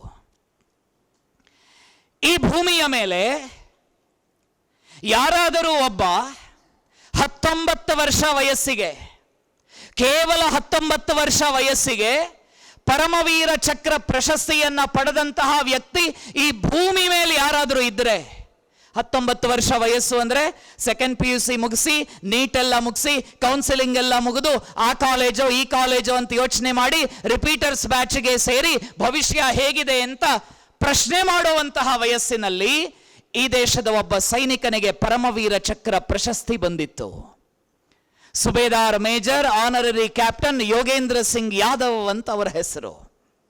ಕಾರ್ಗಿಲ್ ಯುದ್ಧದಲ್ಲಿ ಸಾವು ಬದುಕಿನ ನಡುವೆ ಹೋರಾಟ ಮಾಡಿ ಶರೀರದ ಮೇಲೆ 18 ಗುಂಡುಗಳನ್ನ ಹಾಕಿಸಿಕೊಂಡಂತಹ ಪುಣ್ಯಾತ್ಮ ಯೋಧ ಯೋಗೇಂದ್ರ ಸಿಂಗ್ ಯಾದವ್ ಮಾತಾಡ್ತಾ ಮಾತಾಡ್ತಾ ಮಾತಾಡ್ತಾ ಅದ್ಭುತವಾಗಿರುವ ಒಂದು ಮಾತನ್ನ ಉಲ್ಲೇಖ ಮಾಡ್ತಾರೆ. ಭಾರತದ ಯುವಕ ಯುವತಿಯರಿಗೆ, ನನಗೆ, ನಿಮಗೆ ಯೋಗೇಂದ್ರ ಸಿಂಗ್ ಯಾದವ್ ಅವರು ಕೊಡುವಂತಹ ಕರೆ, ಭಾರತ ಮಾತೆ ಯಾರಿಗೆ ಜನ್ಮ ಕೊಟ್ಟಿದ್ದಾಳೆ ಅಂತಂದ್ರೆ, ಗಂಡಿಗೆ ಜನ್ಮ ಕೊಟ್ಟಿದ್ದಾಳೆ, ಹೆಣ್ಣಿಗೆ ಜನ್ಮ ಕೊಟ್ಟಿದ್ದಾಳೆ ಅಂತ ಹೇಳಿ ನಿಮ್ಮ ಬದುಕನ್ನ ನೀವು ತುಚ್ಛ ಮಾಡಬೇಡಿ. ಈ ಜಗತ್ತಿನಲ್ಲಿ ಅನೇಕರಿಗೆ ಜನ್ಮ ಆಗ್ತಾನೆ ಇರುತ್ತೆ. ಪಶುಗಳು ಹುಡ್ತವೆ, ಗಿಡ ಮರಗಳು ಕೂಡ ಹುಡ್ತವೆ. ಆದರೆ ಭಾರತ ದೇಶದಲ್ಲಿ ಭಗವಂತ, ಭಾರತ ಮಾತೆ ಯಾರಿಗೆ ಜನ್ಮ ಕೊಟ್ಟಿದ್ದಾಳೆ ಅಂತ ಕೇಳಿದ್ರೆ 18 ಗುಂಡುಗಳನ್ನು ಶರೀರಕ್ಕೆ ಹಾಕಿಸ್ಕೊಂಡು 2021ರವರೆಗೆ ಭಾರತದ ಸೈನ್ಯದಲ್ಲಿ ಕೆಲಸ ಮಾಡಿದಂತಹ ಯೋಧ ಯೋಗೇಂದ್ರ ಸಿಂಗ್ ಯಾದವ್ ಹೇಳ್ತಾರೆ, ಭಾರತ ಮಾತೆಯ ಹೊಟ್ಟೆಯಿಂದ ಬರುವಂಥದ್ದು ಗಂಡು ಹೆಣ್ಣು ಅಲ್ಲ, ಸಿಂಹ ಸಿಂಹಿಣಿಯರು ಭಾರತ ಮಾತೆಯ ಹೊಟ್ಟೆಯಿಂದ ಬರ್ತಾರೆ. 25 ವರ್ಷಗಳ ಹಿಂದಿನ ಕಾರ್ಗಿಲ್ ಯುದ್ಧದಲ್ಲಿ ತನ್ನ ಬದುಕನ್ನ ಇನ್ನೇನು ದೇಶಕ್ಕೋಸ್ಕರ ಸಮರ್ಪಣೆ ಮಾಡಬೇಕಾಗಿತ್ತು, ಅದೃಷ್ಟವಶಾತ್ ಉಳಿದಂತಹ ಪುಣ್ಯಾತ್ಮ ಒಬ್ಬ ಹುಡುಗ SSLC ಮುಗಿಸ್ದ. ಅವನನ್ನ ಅಕ್ಕಪಕ್ಕದ ಮನೆಯವರು, ರಿಲೇಟಿವ್ಸು, ಅವರು ಇವರು ಎಲ್ಲ ಕೇಳಿದ್ರು, ದೊಡ್ಡವನಾದ್ಮೇಲೆ ಏನಾಗಬೇಕು ಅಂತಿದ್ಯಪ್ಪ? ನಿಮ್ಮ ಹತ್ರ ಕೇಳಿದ್ರೆ ನಿಮ್ಮದು ಅನೇಕಾನೇಕ ಉತ್ತರಗಳೆಲ್ಲ ಇರ್ತವೆ. ದೊಡ್ಡವರಾದ್ಮೇಲೆ ಏನಾಗಬೇಕು? ಆ ಹುಡುಗನನ್ನ ಪ್ರಶ್ನೆ ಮಾಡಿ ಕೇಳಿದ್ರು. ಪಕ್ಕದ ಮನೆ ಆಂಟಿಗಳು, ಆ ಕಡೆ ಅಂಕಲ್ಗಳು, ರಿಲೇಟಿವ್ಸು ಎಲ್ಲ ಕೇಳಿದ್ರು. ರಿಲೇಟಿವ್ಸ್ ಎಲ್ಲ ನಿಮಗೆ ಕಾಲ್ ಮಾಡೋದೇ SSLC ರಿಸಲ್ಟ್ ಬಂದಾಗ ಮಾತ್ರ ತಾನೆ. ಅದರ ಹಿಂದೆಯೂ ಕಾಲ್ ಇಲ್ಲ, ಅದರ ಮುಂದೆಯೂ ಕಾಲ್ ಇಲ್ಲ. SSLC ರಿಸಲ್ಟು, PUC ರಿಸಲ್ಟ್ ಬರಬೇಕಾಗಿದ್ರೆ ನಿಮಗೆ ಕಾಲ್ ಮಾಡ್ತಾರೆ. ಅವನ ರಿಲೇಟಿವ್ಸ್ ಕೇಳಿದ್ರಂತೆ, ನೀನು ದೊಡ್ಡವನಾದ್ಮೇಲೆ ಏನಾಗಬೇಕು ಅಂತಿದ್ಯಪ್ಪ? ಆ ಹುಡುಗ ನೇರವಾಗಿ ಉತ್ತರ ಕೊಟ್ಟ, ಅಕ್ಕ, ಅಮ್ಮ, ಅಣ್ಣ, ನಾನು ದೊಡ್ಡವನಾದ್ಮೇಲೆ ಪರಮವೀರ ಚಕ್ರ ಪ್ರಶಸ್ತಿ ಪಡಿಬೇಕು ಅಂತ ನನಗೆ ಆಸೆ ಇದೆ. ಇವನ ಅಪ್ಪ ಅಮ್ಮನಿಗೆ ಯಾವಾಗಲೂ ಕೂಡ ಟೆನ್ಷನ್, ಎಲ್ಲಿ ನನ್ನ ಮಗ ಪರಮವೀರ ಚಕ್ರ ಅಂತ ಹೇಳಿ ಸೈನ್ಯ ಸೇರ್ತಾನೋ ಅಂತ ಯೋಚನೆ. ಆ ದಿವಸ ಬಂದೇ ಬಿಡ್ತು, ಹುಡುಗ ಭಾರತೀಯ ಸೈನ್ಯವನ್ನ ಸೇರಿದ. ಭಾರತೀಯ ಸೈನ್ಯವನ್ನ ಸೇರಿದ ಮೊಟ್ಟ ಮೊದಲನೆಯ ದಿವಸ ಒಂದು ಡೈರಿಯಲ್ಲಿ ಆತ ಬರೀತಾನೆ. ಆ ಯೋಧ ತನ್ನ ಡೈರಿಯಲ್ಲಿ ಬರೆದಂತಹ ಮೊಟ್ಟ ಮೊದಲನೆಯ ಸಾಲು, if death strikes before I prove my blood, I promise I will kill death. If death strikes before I prove my blood, I promise I will kill death.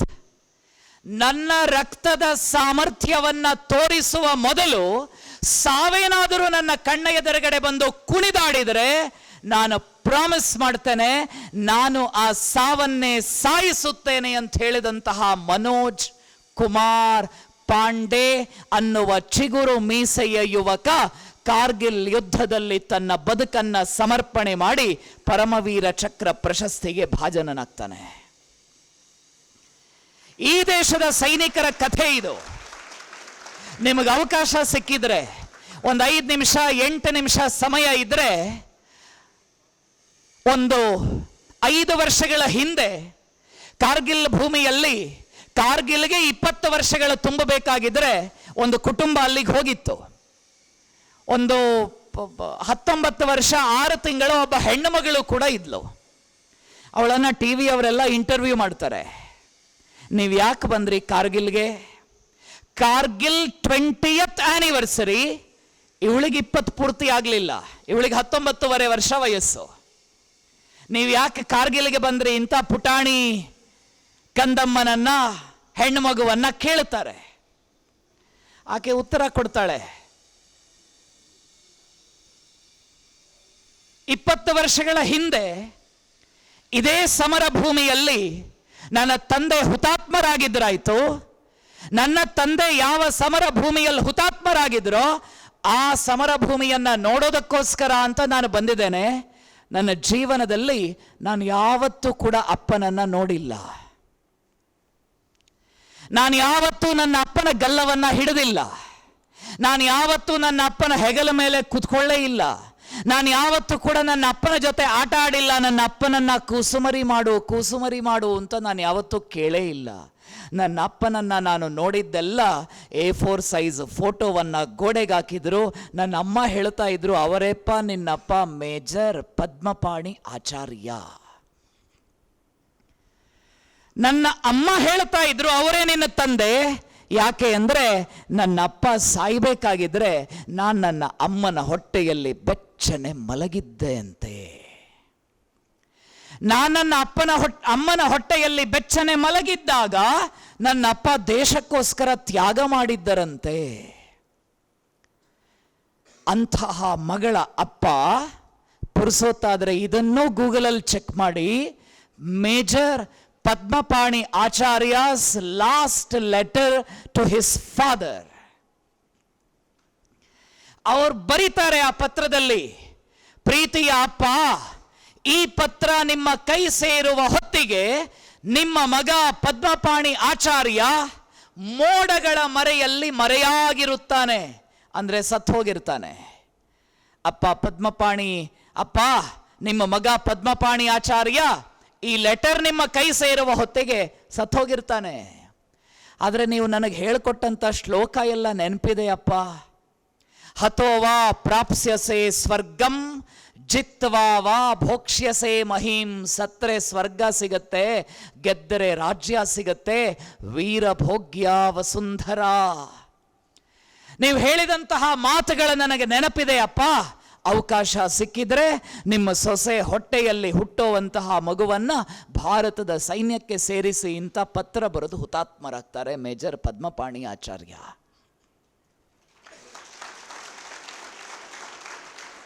Hubballi ಮಂದಿ ತುಂಬಾ ಜನ ಇದ್ದೀರಿ. ಹುಬ್ಬಳ್ಳಿಯವರಿದ್ದೀರಾ? ಹುಬ್ಬಳ್ಳಿಯವರು ಅನೇಕ ಜನ ಇದ್ದೀರಾ ಇಲ್ಲಿ?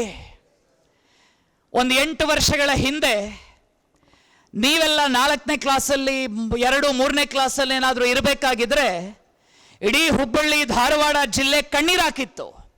ನಾವು ನೀವೇನು ಕಣ್ಣೀರು ಹಾಕೋದು? ದೇಶವನ್ನ ಆಳುವ ದೊರೆ ಮೋದಿಯವರೇ ನೇರವಾಗಿ ಆಸ್ಪತ್ರೆಗೆ ಹೋಗಿ ಕಣ್ಣೀರು ಹಾಕಿದ್ರಾಯ್ತು, ಭಗವಂತ ಅವನನ್ನ ಉಳಿಸ್ಕೊಡು ಅಂತ ಇಡೀ ದೇಶ ಕೇಳಿತ್ತು. 135 ಕೋಟಿ ಜನ ಪ್ರಾರ್ಥನೆ ಮಾಡ್ತಾ ಇದ್ರಾಯ್ತು, ನಮ್ಮ ಆಯಸ್ನಲ್ಲಿ 1 ಸೆಕೆಂಡು, 1 ನಿಮಿಷ, 1 ಗಳಿಗೆಯನ್ನಾದ್ರೂ ಅವನಿಗೆ ಕೊಟ್ಟು ಅವನನ್ನ ಬದುಕಿಸು ಅಂತ ಇಡೀ ದೇಶ ಕೇಳ್ತಾ ಇತ್ತು. ಆದ್ರೆ ಒಬ್ಬ ತಾಯಿ ಮಾತ್ರ ನನ್ನ ಮಗ ಮತ್ತೆ ಬರಲಿ, ನನ್ನ ಮಗ ಮತ್ತೆ ಬರಲಿ, ದೇಶದ ಯಾರ ಆಯಸ್ಸು ಬೇಡ, ನನ್ನ ಉಳಿದ ಆಯಸ್ಸನ್ನೆಲ್ಲ ನನ್ನ ಮಗನಿಗೆ ನಾನು ವರ್ಗಾವಣೆ ಮಾಡ್ತೇನೆ ದೇವ್ರೆ, ನನ್ನ ಮಗ ಒಂದ್ಸರ್ತಿ ವಾಪಸ್ ಬರಲಿ ಅಂತ ಹುಬ್ಬಳ್ಳಿಯ ಕುಂದಗೋಳದ ಬೆಟ್ಟದೂರಿನ ಒಬ್ಬ ತಾಯಿ ಪ್ರಾರ್ಥನೆ ಮಾಡ್ತಾ ಇದ್ಲು. ಅವಳ ಮಗ ಸಿಯಾಚಿನ್ನ ಹಿಮಪರ್ವತದ ಅಡಿಯಲ್ಲಿ ಸಿಕ್ಕಾಕೊಂಡಿದ್ದ. 3-4 ದಿವಸಗಳ ಕಾಲ ಸಾವು ಬದುಕಿನ ನಡುವೆ ಹೋರಾಟ ಮಾಡ್ತಾ ಇದ್ದ. ಪ್ರತಿ ಕ್ಷಣ ಕೂಡ ತನ್ನ ಬದುಕು ಮುಕ್ತಾಯವಾಗುವಂತಹ ಹೊತ್ತಿನವರೆಗೂ ಕೂಡ ನಾನು ದೇಶಕ್ಕೋಸ್ಕರ ಬದುಕಬೇಕು ಅಂತ ಆತನ ಜೀವ ಒದ್ದಾಡ್ತಾ ಇತ್ತು. ಆಸ್ಪತ್ರೆಯ ಮೂಲಗಳು ಹೇಳಿತು, ಆ ವ್ಯಕ್ತಿ ಇನ್ನಿಲ್ಲ. ಪಾರ್ಥಿವ ಶರೀರ ಊರಿಗೆ ಬಂತು. ಅವನ ತಾಯಿ ಹತ್ರ ಅನೇಕ ಜನ ಪ್ರಶ್ನೆ ಮಾಡಿದ್ರು. ಮೊನ್ನೆ ಜುಲೈ 26ನೇ ತಾರೀಕಿಗೆ ಆ ತಾಯಿಯನ್ನ ಅತ್ಯಂತ ಸಮೀಪದಲ್ಲಿ ನೋಡುವ, ಒಂದು ಹಗ್ ಮಾಡುವಂತಹ ಅವಕಾಶ ನನಗೆ ಸಿಕ್ತು.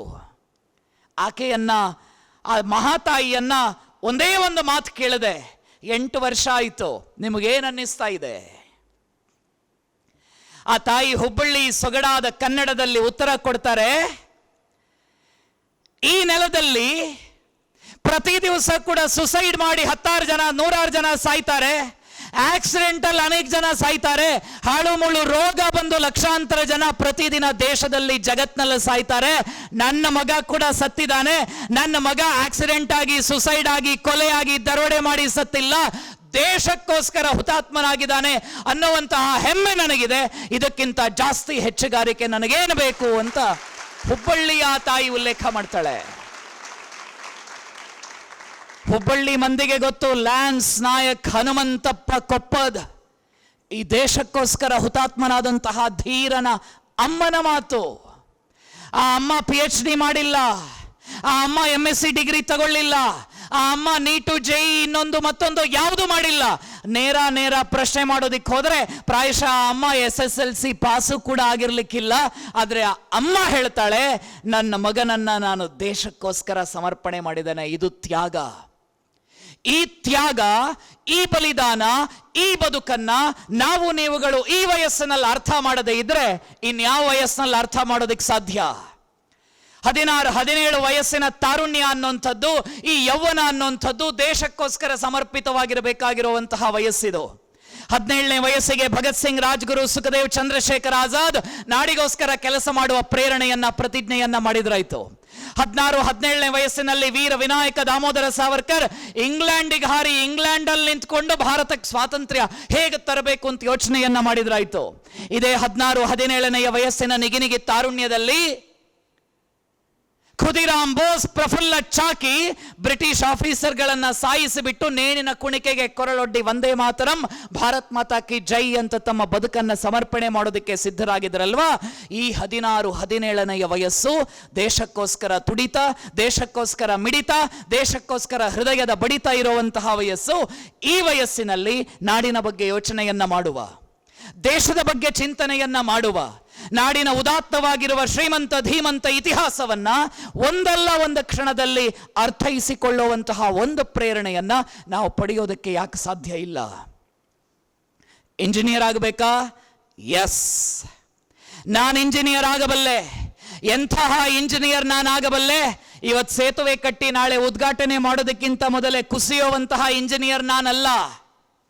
ನಾನು ಇಂಜಿನಿಯರ್ ಆಗಬಲ್ಲೆ. ನಾನು ಕ್ರಿಯೇಟಿವ್ನಿಂದ ಅಂಥ ಪ್ರೇರಣೆಯನ್ನ ಪಡೆದುಕೊಂಡು ಹೋಗ್ತೇನೆ. ನಾನು ಇಂಜಿನಿಯರಿಂಗ್ ಅನ್ನ ಮುಗಿಸ್ಬಿಟ್ಟು ಒಂದು ದೊಡ್ಡ ಹೈವೇ ನಿರ್ಮಾಣ ಮಾಡಿ ಇವತ್ತು ರಿಬ್ಬನ್ ಕಟ್ ಮಾಡಿ ನಾಳೆ 5 ಫೀಟ್ ಅಗಲದ ಗುಂಡಿ ಬೀಳುವಂತ ಇಂಜಿನಿಯರ್ ನಾನಲ್ಲ. ನಾನು ಎಂಥ ಇಂಜಿನಿಯರ್ ಆಗ್ತೇನೆ?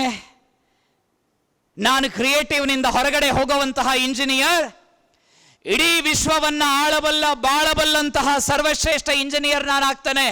ಯಾಕೆ ಗೂಗಲ್, ಯಾಕೆ ಮೈಕ್ರೋಸಾಫ್ಟ್, ಯಾಕೆ ಫೇಸ್ಬುಕ್, ಯಾಕೆ ಇನ್ನೊಂದು ಮತ್ತೊಂದು XYZಗಳು, ಯಾಕೆ ನಾವು ಮಾರ್ಕ್ ಜುಕರ್ಬರ್ಗ್ಗೆ ಅಣ್ಣ ನೀನೇ ಎಲ್ಲ ಅಂತ ಪ್ರೇ ಮಾಡಬೇಕು? ನಾಳೆ ಕ್ರಿಯೇಟಿವ್ನಿಂದ ಹೊರಗಡೆ ಬರುವಂತಹ ಒಬ್ಬ ವಿದ್ಯಾರ್ಥಿ ಇಡೀ ಜಗತ್ತನ್ನ ಸೋಷಿಯಲ್ ವೆಬ್ ಅಲ್ಲಿ ಹಿಡಿದಿಟ್ಕೊಳ್ಳೋದಕ್ಕೆ ಯಾಕೆ ಸಾಧ್ಯ ಇಲ್ಲ? ಇಂಜಿನಿಯರ್ ಆಗಬೇಕೇ ಅನ್ನುವ ಕನಸು ನಿಮ್ಮಲ್ಲಿದ್ದರೆ ಜಗತ್ತನ್ನ ಆಳಬಲ್ಲ, ಗೆಲ್ಲಬಲ್ಲ ಇಂಜಿನಿಯರ್ ನೀವಾಗಿ.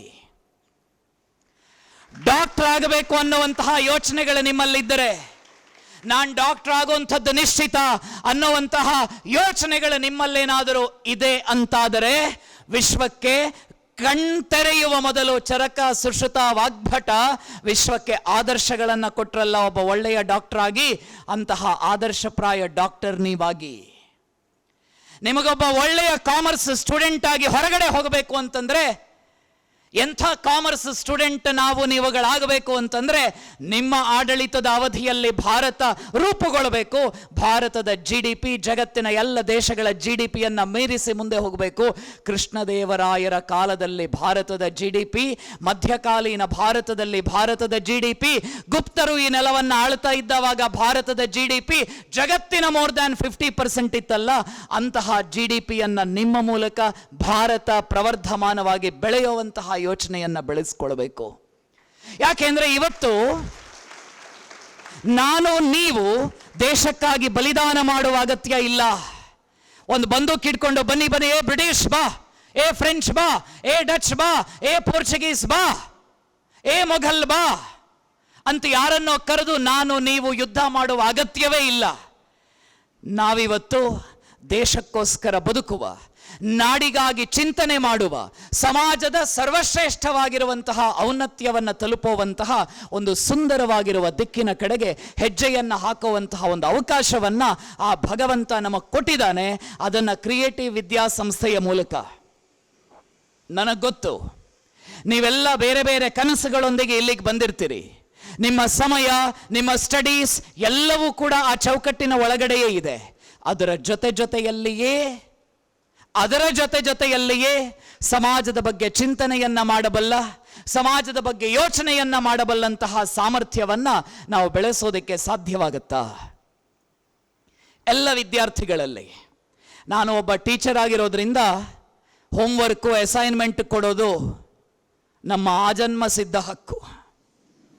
ಅದು ನಮ್ಮ ಹಕ್ಕದು. ಒಂದು ಸಣ್ಣ ಅಸೈನ್ಮೆಂಟ್, ಒಂದು ಸಣ್ಣ ಹೋಮ್ವರ್ಕ್ ಅನ್ನ ನಿಮಗೆ ಕೊಡ್ತಾ ಇದ್ದೇನಷ್ಟೇ. ಈ ಹೋಮ್ವರ್ಕ್ ಕ್ರಿಯೇಟಿವ್ ವಿದ್ಯಾಸಂಸ್ಥೆಯ ವಿದ್ಯಾರ್ಥಿಗಳನ್ನ ಜಾಗೃತ ಮಾಡೋದಕ್ಕೋಸ್ಕರ ಅಲ್ಲ. ಆಲ್ರೆಡಿ ಜಾಗೃತರಾಗಿರುವವರನ್ನ ಮತ್ತೆ ಜಾಗೃತ ಮಾಡುವ ಅಗತ್ಯವೇ ಇಲ್ಲ. ಈ ಹೋಮ್ವರ್ಕ್, ಈ ಅಸೈನ್ಮೆಂಟ್ ಕಾರ್ಕಳದ ಮನೆಗಳಲ್ಲಿ, ಕಾರ್ಕಳದ ಮನಗಳಲ್ಲಿ ಕಾರ್ಕಳದ ಪುಟಾಣಿಗಳ ಬದುಕಿನಲ್ಲಿ ಒಂದು ಹೊಸ ಅಧ್ಯಾಯವನ್ನ ನಿರ್ಮಾಣ ಮಾಡುವಂತಹ ಒಂದು ಅಸೈನ್ಮೆಂಟ್ ಅನ್ನ, ಒಂದು ಹೋಮ್ವರ್ಕ್ ಅನ್ನ ಕ್ರಿಯೇಟಿವ್ ವಿದ್ಯಾಸಂಸ್ಥೆಗಳು ಕ್ರಿಯೇಟ್ ಮಾಡೋದಕ್ಕೆ ಸಾಧ್ಯ ಆಗುತ್ತಾ? ನೀವೆಲ್ಲ KG ಕ್ಲಾಸಿಂದ ಬಂದವರು ತಾನೆ? KG class. A for, B for, C for, D for, E for, F for, Z for. ನೀವು ಓದಿದ್ದು ಅದೇ, ನಾನು ಓದಿದ್ದು ಅದೇ, ಅಶ್ವಥ್ ಸರು, ಲೋಹಿತ್ ಸರು ಎಲ್ಲರೂ ಓದಿದ್ದು ಅದೇ, ನನ್ನ ಅಪ್ಪ ಓದಿದ್ದು ಅದೇ. ನನ್ನ ಅಪ್ಪ ಕೂಡ ಕೈ ಕಟ್ಕೊಂಡು ಹೇಳ್ತಾ ಇದ್ರಾಯ್ತಂತೆ, A for apple, B for ball, C for cat. ನನ್ನ ಅಪ್ಪ ಶಾಲೆಗೆ ಹೋಗುವಾಗ ಅವರಿಗೆ ಆ್ಯಪಲ್ ಅಂದರೆ ಏನು ಅಂತಲೇ ಗೊತ್ತಿರಲಿಲ್ವಂತೆ. ಆ್ಯಪಲ್ ಅಂದರೆ ನೋಡೋದಕ್ಕೆ ಗೊತ್ತಿಲ್ಲ, ಬರೀ ಚಿತ್ರದಲ್ಲಿ ಮಾತ್ರ ಆ್ಯಪಲ್. ತಗೊಳ್ಬೇಕು ಅಂದರೆ ಕಾಸು ಬೇಕಲ್ಲ. ನನ್ನ ಅಪ್ಪ ನೋಡಿದ ಹಲಸಿನ ಹಣ್ಣು ಮಾತ್ರ, ಆ್ಯಪಲ್ ನೋಡಿಲ್ಲ. ಆದರೆ ಶಾಲೆಯಲ್ಲಿ ನನ್ನ ಅಪ್ಪ ಅಮ್ಮ ಓದಿದ್ದು ಆ್ಯಪಲ್, ನಾನು ಓದಿದ್ದು ಆ್ಯಪಲ್. ಇವತ್ತಿನ ಮಕ್ಕಳೆಲ್ಲ ಯೋಯೋ ಮಕ್ಕಳು. ಯೋಯೋ ಮಕ್ಕಳ ABCDಗಳೇ ಬದಲಾಗಿದೆ. A for Android, B for Bluetooth, C for chatting, D for download, E for email, F for face the book ಅಲ್ಲ, Facebook, G for Google, H for HP, I for Intel. ಮರದಿವಸ ಮಗ mental.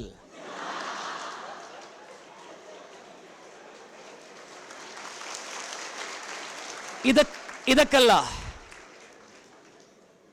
ಇದಕ್ಕೋಸ್ಕರ ಅಲ್ಲ ABCD ಇರುವಂಥದ್ದು. ನಾವು ಕಾರ್ಕಳದಲ್ಲೊಂದು trend ಸೃಷ್ಟಿ ಮಾಡ್ಬೋದಾ? Creative ಬರೋ ತನಕ ಮಾತ್ರ ಬೇರೆ ಹವಾ, ಕ್ರಿಯೇಟಿವ್ ಬಂದ ಮೇಲೆ ನಮ್ದೇ ಹವಾ.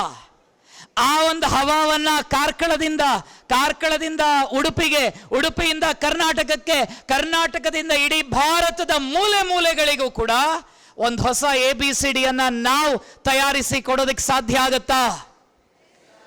A for Abbakka, B for Bhagat Singh, C for Chandrashekhar Azad, D for Dadabhai Naoroji, E for Eknath Ranade, F for Fateh Simha, G for Gopal Krishna Gokhale, H for Hardayal, I for Indian National Army, J for Jhansi ki Rani Lakshmibai, K for Khudiram Bose, L for Lala Lajpat Rai, M for Madan Lal Dhingra, N for Netaji Subhash Chandra Bose, O for Onake Obavva, P for Pandit Madan Mohan Malaviya, Q for queen Chennamma, R for Ras Bihari Bose, S for ರಾಯರ Raya Sangolli Rayanna, T for Tatya Tope, U for Udham Singh, W for Warangal Krishnarao, V for Veer Vinayak Damodar Savarkar, X for Anant Laxman Kanhere, X for Anant Laxman Kanhere, Y for Yamunabai Savarkar, Z for Zorawar ಸಿಂಹನವರೆಗೆ A to Z ಸ್ವಾತಂತ್ರ್ಯ ಹೋರಾಟಗಾರರ ಮಾಲಿಕೆಯನ್ನ ಕಾರ್ಕಳದ ಬೀದಿಗಳಲ್ಲಿ, ನೀವು August 15ನೇ ತಾರೀಕಿಗೆ ಎಲ್ಲಿಂದ ಎಲ್ಲಿಗೆ ಮೆರವಣಿಗೆ ಹೋಗ್ತೀರಿ ಗೊತ್ತಿಲ್ಲ, ಆದರೆ ಈ ಬಾರಿಯ ಮೆರವಣಿಗೆ ಸರನ್ನ ಕೇಳಿ. ಕಾರ್ಗಿಲ್ಗೆ 25 ವರ್ಷ ತುಂಬಿದೆ ಸಾರ್. ಆಗಸ್ಟ್ 15ನೇ ತಾರೀಕಿಗೆ ನಾವೊಂದು ಮೆರವಣಿಗೆ ಮಾಡೋಣ, ನೀವು ಮೆರವಣಿಗೆ ಮಾಡೋದಕ್ಕೆ ನಮಗೆ 1 ದಿನ ಪರ್ಮಿಷನ್ ಕೊಟ್ರೆ ನಾವು 10 ದಿವಸ ನಮ್ಮ 2 ಗಂಟೆ ಎಕ್ಸ್ಟ್ರಾ ಸ್ಟಡೀಸ್ಗೆ ಕೊಡ್ತೀವಿ ಸಾರ್. ನಮಗೋಸ್ಕರ ಅಲ್ಲ, ದೇಶಕ್ಕೋಸ್ಕರ. ಕಾರ್ಕಳದ ಬೀದಿಗಳಲ್ಲಿ ಕ್ರಿಯೇಟಿವ್ ವಿದ್ಯಾಸಂಸ್ಥೆಯ ವಿದ್ಯಾರ್ಥಿಗಳು ಝಂಡಾ ಹಿಡ್ಕೊಂಡು ಹೊಸ ABCD ಪರಿಚಯ ಮಾಡಿ ಜನತೆ ಮೂಗಿನ ಮೇಲೆ ಬೆರಳಿಟ್ಕೊಂಡು ನೋಡ್ತಾರೆ. ಅಬ್ಬಬ್ಬಾ, ಇದೆಂಥ ABCD ಅಂತ ಮನೆಗಳಲ್ಲಿ ಹೊಸ ABCD ಬರ್ತದೆ, ಒಂದು ಇತಿಹಾಸ ಸೃಷ್ಟಿಯಾಗ್ತದೆ. ಆ ಇತಿಹಾಸ ಸೃಷ್ಟಿಯಾಗುವುದೇ ರಾಷ್ಟ್ರಕವಿ ಕುವೆಂಪು ಅವರ ಆಶಯವಾಗಿತ್ತು. ಭರತ ಖಂಡದ ಹಿತವೇ ಎನ್ನ ಹಿತವೆಂದು, ಭರತ ಮಾತೆಯ ಮತವೇ ಎನ್ನ ಮೆತವೆಂದು, ಭಾರತಾಂಬೆಯ ಮುಕ್ತಿ ಎನಗೆಂದು ಆತ್ಮವಚ್ಯುತವೆಂದು, ಜನ್ಮಗಳು ಬಹವೆಂದು, ಮೃತ್ಯು ನಶ್ವರವೆಂದು, ಭಾರತಿಗೆ ಜಯವೆಂದು, ನಡೆ ಮುಂದೆ ನಡೆ ಮುಂದೆ ನುಗ್ಗಿ ನಡೆ ಮುಂದೆ, ಕುಗ್ಗದೆಗೆ ಜಗ್ಗದೆಗೆ ಹಿಗ್ಗಿ ನಡೆ ಮುಂದೆ ನುಗ್ಗಿ ನಡೆ ಮುಂದೆ ಅನ್ನುವಂತಹ ಮಾತುಗಳನ್ನು ರಾಷ್ಟ್ರಕವಿ ಕುವೆಂಪು ಅವರು ಹೇಳಿದ್ದು 70 ವರ್ಷ ದಾಟಿದ ಮುದುಕರಿಗಲ್ಲ. ಮುದುಕರೇ ಹೇಳ್ರಪ್ಪ, ನುಗ್ಗಿ ನಡೆಯಿರಿ, ಬಗ್ಗಿ ನಡೆಯಿರಿ, ನಿಮ್ಮ ಏಕ್ ದೋ ಹೊರಡಿ ಅಂತ 70 ವರ್ಷ ದಾಟಿದ ಮುದುಕರಿಗೆ ಹೇಳಿರುವಂಥದ್ದಲ್ಲ. 15-16 ವರ್ಷಗಳ ಕಾಲದ ಚಳಿ ಬಂದ್ರೆ ಡೋಂಟ್ ಕೇರ್, ಮಳೆ ಬಂದ್ರೆ ಡೋಂಟ್ ಕೇರ್, ಬಿಸಿಲು ಬಂದ್ರೆ ಡೋಂಟ್ ಕೇರ್, ಏನೇ ಆದರೂ ಕೂಡ ಡೋಂಟ್ ಕೇರ್ ಅಂತ ಯೋಚನೆ ಮಾಡುವಂತಹ ಕ್ರಿಯೇಟಿವ್ನ ನಿಗಿನಿಗಿ ತಾರುಣ್ಯದ ವಿದ್ಯಾರ್ಥಿಗಳಿಗೆ ರಾಷ್ಟ್ರಕವಿ ಕುವೆಂಪು ಅವರು ಕರೆಯನ್ನ ಕೊಟ್ಟಿದ್ದಾರೆ. ಆ ಕುವೆಂಪು ಕರೆಯನ್ನ ಆಗಸ್ಟ್ 15ನೇ ತಾರೀಕಿಗೆ ಕ್ರಿಯೇಟಿವ್ ಒಂದು ಇತಿಹಾಸವನ್ನ ಸೃಷ್ಟಿ ಮಾಡುವುದಕ್ಕೆ ಪ್ರೇರಣೆಯಾಗಲಿ ಅನ್ನುವಂತಹ ಆಶಯದೊಂದಿಗೆ ತಮ್ಮ ಎರಡೂ ಕೈಗಳನ್ನ ಮೇಲಕ್ಕೆತ್ತಿ ಭಾರತ ಮಾತೆಗೆ ಜಯ ಜಯಕಾರವನ್ನು ಹಾಕುವುದರ ಮೂಲಕ ನನ್ನ ಮಾತುಗಳನ್ನು ಮುಕ್ತಾಯ ಮಾಡೋದಕ್ಕೆ ಅನುವು ಮಾಡಿಕೊಡ್ಬೇಕು ಅಂತ ಪ್ರಾರ್ಥನೆಯನ್ನ ಮಾಡಿಕೊಳ್ತಾ, ಎರಡೂ ಕೈಗಳನ್ನ ಮೇಲಕ್ಕೆತ್ತಿ ಜೋರಾಗಿ ಎಷ್ಟು ಶಕ್ತಿ ಇದೆಯೋ ಅಷ್ಟು ಶಕ್ತಿಯೊಂದಿಗೆ ಭಾರತ ಮಾತೆಗೆ ಜಯ ಜಯಕಾರವನ್ನು ಹಾಕಿ, ನಿಮ್ಮ ಜಯಕಾರ ಬರೀ ಹಿರ್ಗಾನ ಬಸ್ ಸ್ಟ್ಯಾಂಡ್ಗೆ ಮಾತ್ರ ಕಾಣೋದಲ್ಲ, ಕೇಳಿಸೋದಲ್ಲ. ನಿಮ್ಮ ಜಯಕಾರ ಗಡಿಯನ್ನ ಕಾಯುವ 13,25,000 ಭಾರತೀಯ ಯೋಧರಿಗೆ ಶಕ್ತಿ ಸಾಮರ್ಥ್ಯ ತುಂಬುವ ಜಯಕಾರ. ಭಾರತ್ ಮಾತಾ ಕಿ.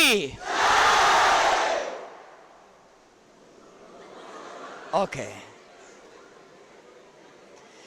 ಭಾರತ್ ಮಾತಾ ಕಿ.